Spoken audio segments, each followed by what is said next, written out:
제 생각에는 4월 전이라면 가장 늦었다고 생각할 때가 제일 빠를 때다라는 말씀을 꼭 드리고 싶고, 고민이 드신다면은 과감하게 바꾸는 거를 추천드리고.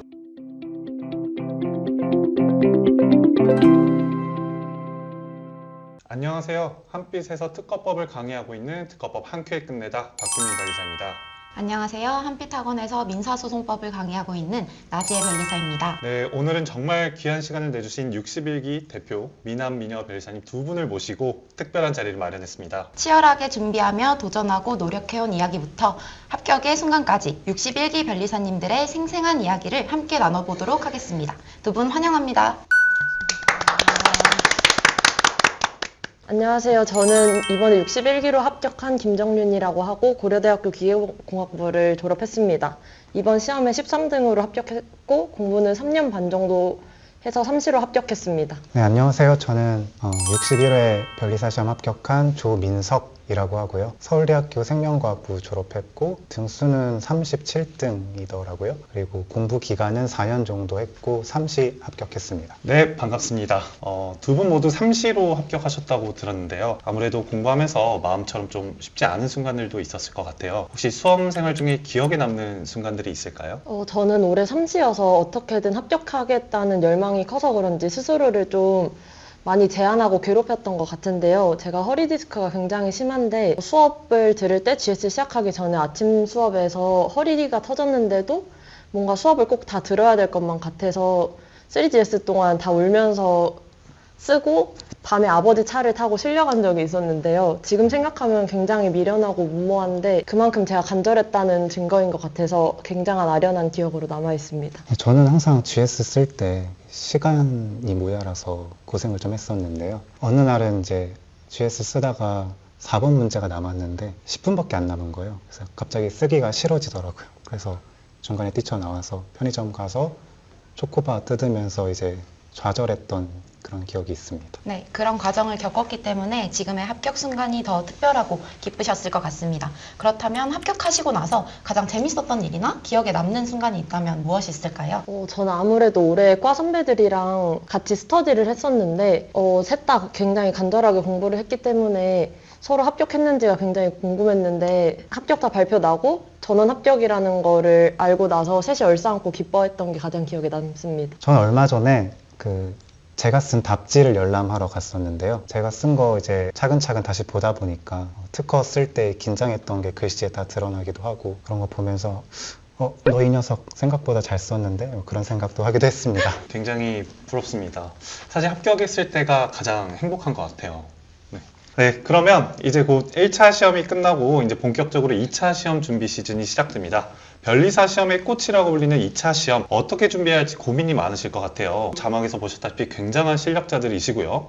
2차 시험 정복을 위한 과목별 공부법과 그리고 이제 팁까지 함께 파헤쳐 보도록 하겠습니다. 자, 그럼 바로 시작해 보겠습니다. 네, 먼저 한빛 변리사학원의 민사소송법 대표 미녀 강사이시죠. 네, 나지혜 변리사님께서 민사소송법과 관련된 진행을 맡아서 진행해 주시겠습니다. 네, 민사소송법 강사 여자가 저 하나라서요. 제가 대표 미녀가 된 점 양해 부탁드리고요. 먼저 민사소송법과 관련해서 두 분께 질문을 드리겠습니다. 올해 민사소송법 시험이 끝나고 되게 많은 논란이 있었어요. 무척 시험장에서 당황했을 것 같은데요. 두 분 올해 민소시험 반출을 해볼까요? 어떠셨나요?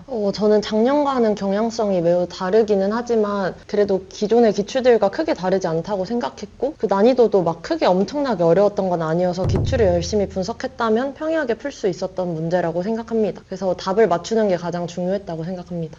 저는 이제 문제 자체가 이렇게 형식적으로 화려하다거나 어려워 보이지는 않았으나 문제 자체의 그 모호성이 좀 답이나 결론을 내리기에 어려움이 들게 하는 그런 시험이었다고 생각을 합니다. 저는 이제 60회 때 최신 판례에서 좀 대인 경험이 있어서 그거 위주로 막판에 좀 집중을 했다가 살짝은 당황한 느낌도 있었습니다. 네, 맞습니다. 이번 시험이 논란이 많기는 했지만 정윤 변리사님과 민석 변리사님들의 말씀처럼 그 A급 논점들 위주로 출제가 되었기 때문에 평소 기본적으로 공부하신 대로 쓰셨으면 점수를 잘 받았을 수 있을 것 같습니다. 그렇기 때문에 기본서가 가장 중요하다고 생각이 되는데요. 그렇다면 두 분의 민사소송법 교재 선정 기준 그리고 그 이유가 있을까요? 저는 2차 진입할 때 좀 정보가 많이 부족했어서 남들 많이 듣는 강의, 많이 보는 교재를 선택을 하자 해서 두꺼운 책을 좀 봤습니다. 저도 처음에는 다수설에 따라서 두꺼운 책을 썼었는데요. 중간에 책을 바꿀까 고민을 하기도 했지만 삼시를 하면서 아무래도 민소는 공부량이 늘어야 된다고 생각해서 계속해서 그 책으로 회독을 했었습니다. 네, 책마다 가진 장점이 다 다르기 때문에 스스로의 학습 성향을 잘 파악해서 선택하는 것이 좋은 방법인 것 같습니다. 저는 얇은 책을 여러 번 빠르게 많이 회독하는 것이 중요하다고 생각을 했기 때문에 얇은 책으로 공부를 했었는데 이걸 보고 계시는 수험생분들마다 학습 스타일이 다르기 때문에 자신의 성향을 잘 파악해서 선택하면 좋을 것 같습니다.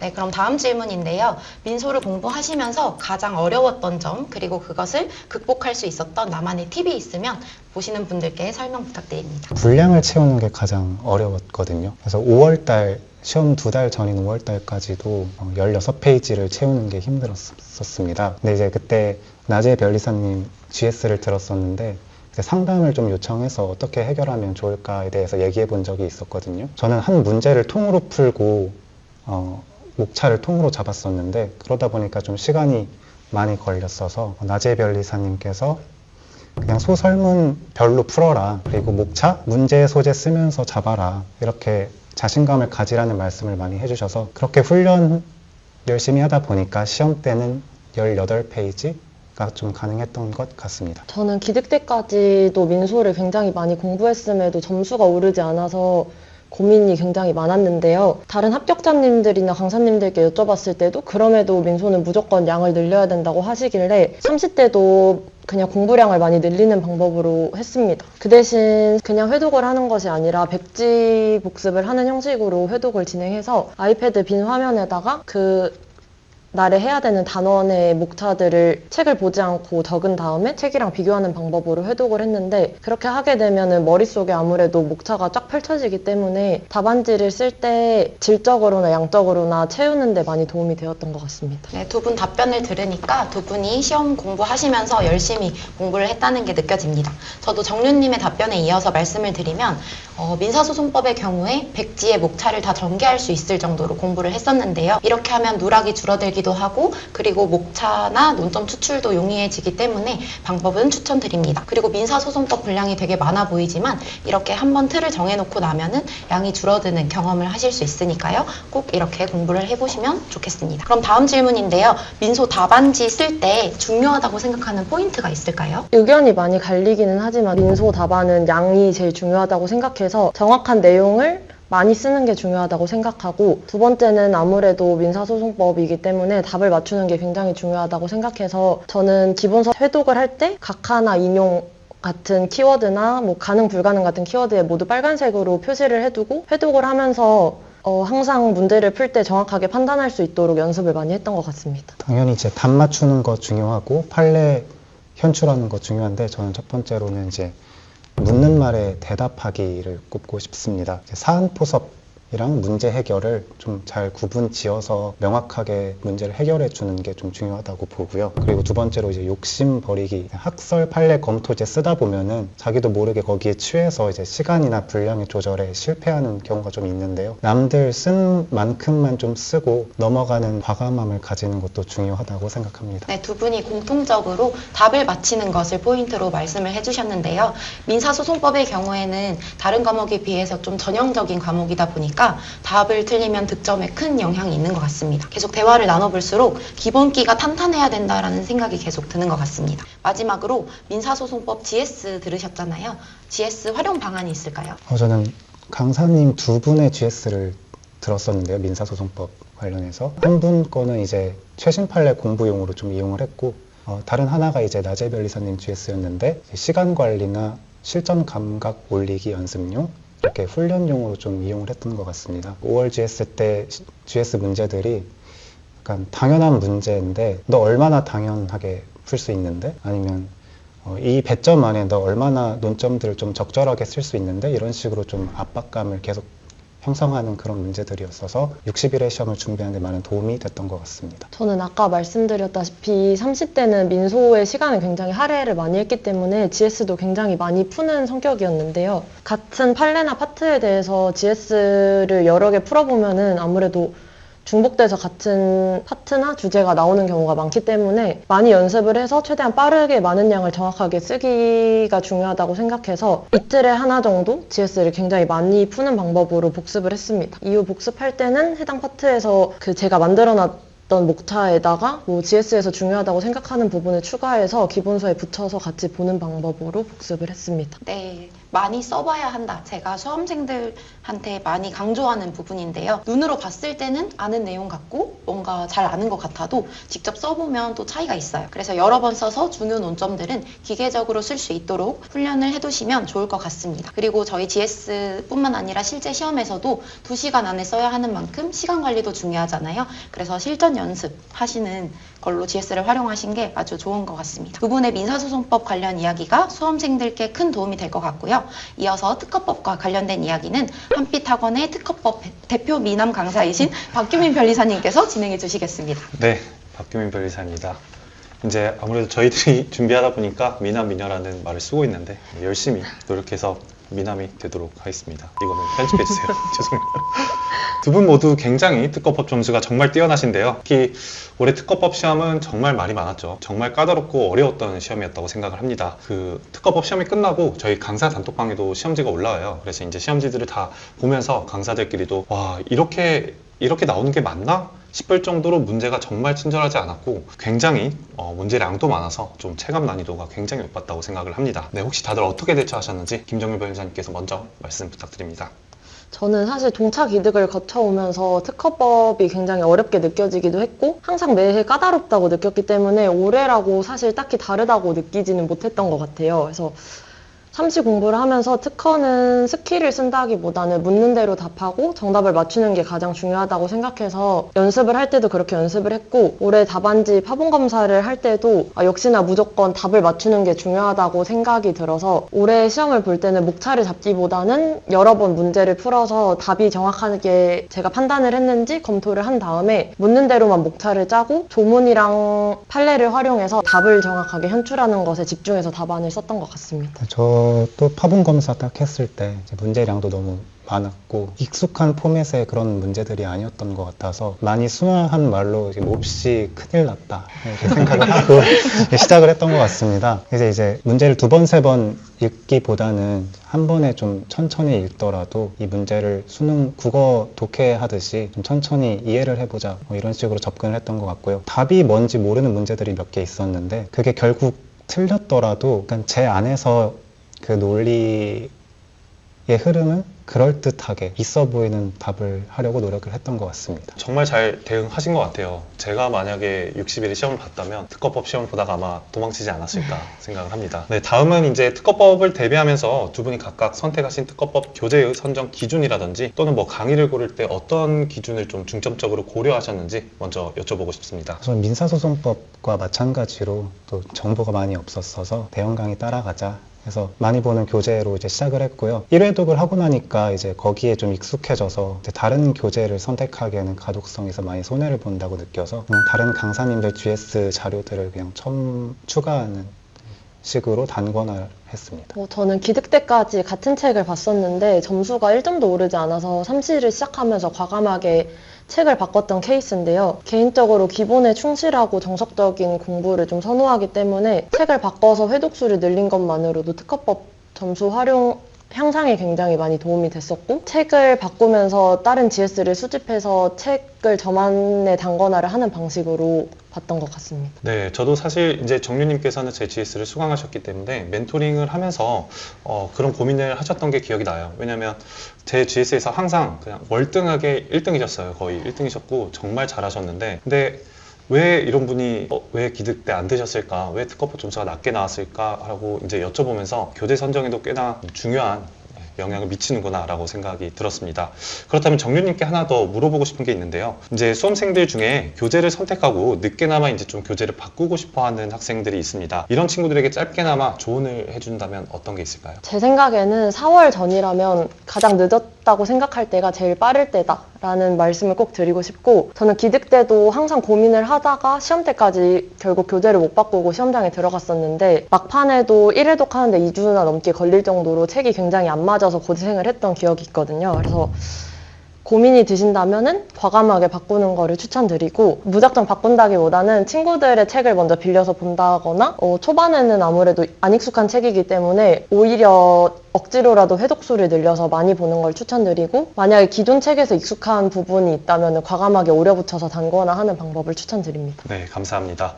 먼저 신중히 고민을 해서 교재를 선택을 하게 된다면 그 교재를 믿고 끝까지 가신다면 그거를 효과적으로 활용하는 게 좀 더 좋은 방안이 아닐까, 저도 같은 생각을 하고 있습니다. 그리고 이번 특허법 시험 이후에 수험생들 사이에서 GS 무용론 이런 이야기가 많이 나왔던 것 같아요. 사실 저도 공부할 때 늘 등장하던 주제였었는데요. 두 분은 GS에 대해서 혹시 어떻게 생각하는지, GS 활용법이라든지 효과적인 복습 방법이 있다면 조언 부탁드립니다. 저는 이제 GS 무용론에 대해서 절대 무용하지 않다. 유용하게 쓰면 유용하다. 유용하게 쓰시라는 말씀을 좀 드리고 싶고요. 논점 수집 아니면 최신 판례 대비 이런 거 안 할 수가 없잖아요. 그런 거는 이제 GS를 통해서 하는 게 가장 효율적이다 이렇게 생각을 하고요. 그다음에 특히나 특허법이 낯설게 하기에 좀 적합한 과목이 아닐까 싶은데요. 그런 낯선 문제에 대응해서 이제 시간 안에 문제를 풀어내는 능력을 함양하는 데 있어서 GS만한 공부 방법이 있을까 이렇게 생각이 들어서 유용하다는 말씀 드린 거고요. 대신에 이제 GS 점수나 등수에 너무 연연하지 마시고 그냥 그 양질의 공부 자료 그 자체로 좀 생각을 하셨으면 좋겠습니다. 저도 같은 생각인데, 아는 내용에서 얼마나 잘 쓰고 얼마나 많이 쓸 수 있는지는 GS를 통해서만 확인할 수 있다고 생각해서 반드시 필요하다고 생각하는 입장입니다. 올해는 박규민 변리사님 GS를 들으면서 소형 강의를 처음 들어봤던 건데, 제가 아무래도 답안 작성 같은 거에 있어서 굉장히 많이 애를 먹었었는데, 참시를 시작하면서 박규민 변리사님 수업을 들으면서 처음으로 아이렉 답안 쓰는 방법을 자세하게 배웠었거든요. 그래서 그때 상세하게 피드백도 잘 해주시고 첨삭도 해주신 덕분에 깔끔하게 안정적인 답안지를 구성하는데 1년 동안 많이 도움을 받은 것 같습니다. 박규민 변리사님 GS에서 채점 요소는 아니었지만 각 파트별로 학판검을 굉장히 많이 넣어주셨었는데, 답안지에 이게 아무래도 참시를 하면서 시간에 따라서 답안 분량을 조절하고 얼마나 많이 쓰고 적게 쓰고 조절할 때 활용하기 좋았던 것 같습니다. 네, 저도 학설이나 검토를 특별히 선호하는 편은 아니지만 이제 답안 분량을 늘리고 싶어 하시는 분들을 위해서 답안에는 좀 많이 넣어놓는 편인 것 같아요. 그래서 제 답안이 16페이지를 훨씬 넘긴 하는데, 수업 때는 항상 강조를 하죠. 이런 거 별로 중요하지 않고 판례 사안 법조문이 제일 중요하니까 거기에 좀 더 집중해서 답안에 잘 녹여내는 게 중요하다고 강조하고 있습니다. 그리고 또 민성님 말씀처럼 저도 수험생 때 GS를 공부 자료로 활용하는 게 제일 중요한 것 같아요. 사실 이제 등수라든지 그런 거에 연연하다 보면 너무 스트레스가 되기 때문에 등수에 연연하지 말고 GS를 어떻게 내가 활용할지를 좀 고민해 보는 게 중요한 포인트라고 생각이 됩니다. 네, 특허법 판례가 정말 중요하잖아요. 그렇기 때문에 각자 이제 어떻게 판례 공부를 하셨는지 간단하게 조언 한마디씩 부탁드립니다. 여유가 좀 별로 없으시다면 대법원 판례 위주로 암기를 하시는 게 좋을 것 같고요. 대신에 이제 전원합의체 판례랑 종래 판례, 혹은 대법원 판례나 하급심 판례가 결론이 달라지는 경우가 있는데, 그런 거 이제 수험생이 이제 미덕으로 좀 방어적으로 공부를 하시는 게 좋지 않을까, 이런 조언 드리고 싶고요. 저는 실제 시험에서도 판례 태도를 주로 묻는 문제라면은 그 판례를 두껍게 좀 쓰고 싶어서 종래 판례나 하급식 판례를 한두 줄 정도 소개하고 대법원 판례를 좀 강조하는 그런 역할로 이용을 했었고, 사례 해결형 그런 문제라면 그냥 조문, 판례, 사은보섭 이런 식으로 간단하게 문제를 풀었던 것 같습니다. 저는 항상 기본에 충실한 걸 좋아해서 답안 현출을 위한 암기라면 대법원 판례만 암기하면 충분하다고 생각하고, 나머지는 기본서에 있는 정도만 하급심 판례를 숙지하면 충분하다고 생각하는 입장입니다. 암기는 대법원 판례로 하되 기본서를 보면서 더 암기량을 늘리고 싶으면 탑10 판례 정도만 더 암기하면 되지 않을까라고 생각합니다. 네, 저도 마찬가지로 생각을 하고 있습니다. 대법원 판례 위주로 풍부하게 숙지하되 이제 하급심이나 탑10 정도는 강사들이 중요하다고 뽑아주는 그런 분량 정도만 충분히 숙지해 주시면 좋을 것 같습니다. 마지막으로 저희 두 분만의 특허법 공부 팁이나 답안 작성 팁이 있다면 간단하게 소개 부탁드립니다. 특허법이 항상 점수가 잘 오르지 않아서 기출 분석을 올해 좀 많이 하면서 고민을 많이 했었는데, 최근 시험 경향이 제가 생각할 때에는 판례형 문제보다는 1차 시험처럼 실무적인 답을 맞추는 거를 더 원한다고 생각을 해서 올해도 판례보다는 1차 시험 공부하듯이 약간 이분법적으로 OX 맞추듯이 2차를 공부했고, 결론적으로는 고득점 하는데 큰 도움이 되었던 것 같습니다. 그렇게 답을 맞추는 것 위주로 공부를 하시는 게 중요하다고 생각하고 답안지는 기교를 빼고 제일 담백하게 쓰는 게 통하는 과목이라고 생각해서 판례 조문을 이용해서 담백하게 답을 쓰되 무조건 답을 맞춘다는 생각으로 쓰면 좋다고 생각합니다. 저도 이제 답을 정확하게 맞추는 게 가장 중요하다고 생각하고 답안 작성 방법에 관련해서 말씀드리고 싶은 거는 이제 실력이 막 경지에 이르지 않는 이상 강사님들 그 GS마다 좀 성적 차이가 있는 경우가 많거든요. 거기에 너무 스트레스 받지 마시고 줄 건 주고 취할 건 취해서 자기가 제일 잘 감기는 그런 스타일대로 좀 소신껏 작성 방법을 좀 밀고 나가셨으면 좋겠습니다. 네, 맞습니다. 먼저 합격자분들하고 이야기를 나눌 때마다 뭐 비슷한 전체적인 방향성은 유사한 것 같아요. 그렇기 때문에 민성님께서 말씀하셨던 것처럼 강사들마다 이제 중요하게 보는 포인트가 좀 달라서 점수나 등수가 좀 달리 나올 수 있긴 하지만 그래도 이런 전체적인 방향성 같은 경우는 같이 좀 따라가셔도 도움이 되지 않을까 싶습니다. 네, 저희 강사 2명이 특허법과 민사소송법을 담당하고 있다 보니 이 두 과목에 대해서 시간을 좀 많이 할애했는데요. 그래도 상표법에 대해서 이야기를 안 하고 넘어갈 수 없겠죠. 간단히 두 분께서 상표법은 어떻게 공부를 하셨는지 소개 부탁드립니다. 저는 상표법은 기본서랑 판례집을 1대1로 회독하는 방법으로 공부를 했는데요. 상표는 아무래도 대부분 판례형으로 문제가 나오기 때문에 판례의 흐름이나 판단 방법이나 뭐 사안 포섭하는 방법을 익히기 위해서는 판례집을 보는 게 제일 중요하다고 생각했습니다. 판례집에서 판례가 사안 포섭하는 흐름에 따라 뭐 키워드 같은 거를 표시해두고 회독하면서 반복해서 보는 방법으로 공부했습니다. 하루에 상표를 2시간씩만 공부했었는데요. 이제 처음 30분 동안 기본서를 회독하고 다음 30분에 사례 문제 2문제를 이제 목차 잡는 연습을 했어요. 새로운 문제 연습을 위해서. 그 다음에 30분 동안은 GS 복습하고 그 다음 15분에 기출문제 한두 문제 정도 풀었고요. 그 다음 남은 15분에 판례집 보면서 판례 논리나 그 논리의 흐름 그리고 표현들 결과까지 암기하는 시간을 가졌던 것 같습니다. 굉장히 타이트하게 계획적으로 잘 공부를 하신 것 같네요. 상표법은 상대적으로 양이 적다고 느껴지긴 하지만 굉장히 까다로운 과목이 아닐까 생각이 됩니다. 저도 상표를 공부할 때 뭐 사안 포섭을 잘해야 된다라고 했었는데 굉장히 그 부분이 어려운 것 같아요. 그렇기 때문에 혹시 그런 사안 포섭이나 좀 답안 작성과 관련해서 팁이 있을까요? 사안 포섭이 상표에서 좀 중요하기 때문에 소목차들이랑 사안 포섭 순서를 최대한 상응시키려고 노력을 했고요. 그 다음에 사안 포섭할 때 판례 표현 그대로 쓰는 연습을 했고 그다음에 원문자 많이 써가면서 최대한 분량을 늘리는 그런 식으로 답안을 작성했습니다. 저도 민석 변리사님이랑 같은 생각인데 판례 워딩을 정확히 쓰고 해당 워딩을 사용해서 사안 포섭하는 게 가장 중요하다고 생각합니다. 무작정 사안 포섭을 양을 늘리기보다는 판례 흐름에 맞춰서 판례 포섭할 때 원문자를 활용해서 쓴 다음에 해당 원문자에 상응해서 사안을 적용해서 사안 포섭도 원문자를 활용해서 최대한 깔끔하게 쓰는 것이 중요하다고 생각합니다. 네, 저도 두 분처럼 원문자를 활용한 사안 포섭을 많이 했었던 것 같은데 그게 고득점의 팁이었던 것 같아요. 두 분 소개해서 보셨듯이 상표법 점수가 되게 높으시거든요. 두 분께서 해주신 조언이 수험생 여러분들께 많은 도움이 되었으면 좋겠습니다.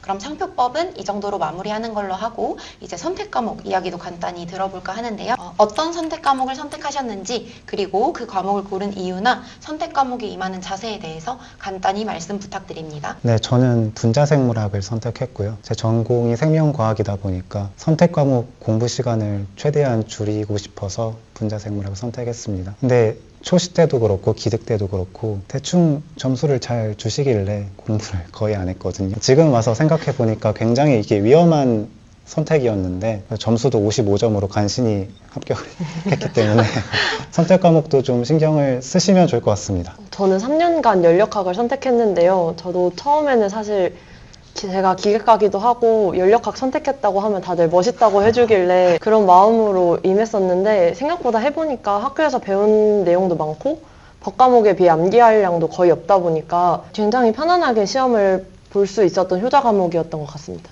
저는 법 과목 공부할 때 하다가 좀 머리가 아프다 싶으면 노래를 들으면서 연력학을 했었는데 말씀했다시피 또 선택 과목에 소홀하면 불안한 마음이 커지기 때문에 하루에 1시간 정도는 문제를 풀면서 꾸준히 감을 익혔던 것 같습니다. 와, 저도 기계과인데 연력학을 선택하셨다니 저 되게 존경스럽습니다. 선택 과목이라고 해서 절대 가벼운 마음으로 공부해서는 안 된다고 생각합니다. 전략적으로 자기에게 맞는 과목을 선택하고 적절히 시간을 분배해서 공부하는 것이 중요하다고 생각을 합니다. 네, 맞습니다. 어떤 과목도 소홀히 해서는 안 됩니다. 모든 과목을 소중히 여기고 좀 중요하게 진심으로 대할 때 그 노력에 좀 하늘도 감동을 해서 좋은 결과로 이어지지 않을까 생각이 듭니다. 여기까지 이제 각 과목별 공부 방법과 팁을 알아보았습니다. 네, 2부에서는 더 재밌는 OX 밸런스 퀴즈로 찾아뵐 예정입니다. 더 즐거운 시간이 기다리고 있으니까요. 2부도 꼭 기대해 주세요.